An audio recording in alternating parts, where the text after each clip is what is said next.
இப்போ நீ மீனமாக இருக்க அப்படின்னா நான் உனக்கு நட்பாக இருக்கேன் அப்படின்னா நீ என் கூட ரொம்ப நட்பாக இருப்ப, நீ எல்லாமே எனக்காக செய்வ. ஆனால் முக்கியமான ஒரு சில விஷயம் நான் உங்ககிட்ட ஹெல்ப்னு கேட்குறேன்னு நீ அப்ஸ்கோன் ஆயிடுவேன்.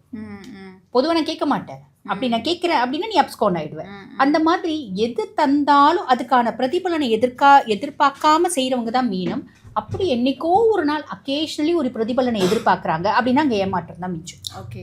அதே மாதிரி பொதுவாகவே மீனம் வந்து பாருங்கம்மா, ஒரு பாஸாக இருக்காங்க அப்படின்னு வச்சுக்கோங்களேன், எல்லாரையும் வந்து அடக்கி ஆண்டு மிதிச்சு அப்படிலாம் வேலை வாங்க மாட்டாங்க. தட்டி கொடுத்து அட இவ சூப்பராக வந்து பார்த்தீங்கன்னா பேசுவா, இவ சூப்பராக வேலை செய்வா அப்படின்னு நல்ல பேச்சு பேசியே வந்து பார்த்தீங்கன்னா வேலை வாங்குவாங்க.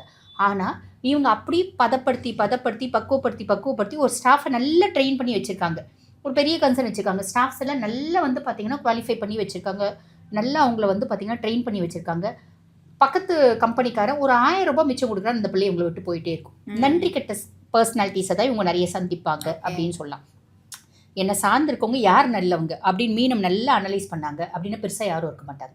ஏன்னா எல்லாருமே வந்து ஏதோ ஒரு காரணத்துக்காக இவங்க கூட பழகுவாங்க அப்படின்னு சொல்லலாம்.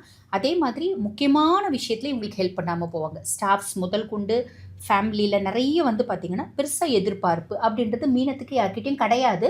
அப்படி என்றைக்கோ ஒரு நாள் எதிர்பார்க்குறாங்க அப்படின்னா அங்கே லைட்டாக வந்து பார்த்திங்கன்னா ஒரு query இருக்குது.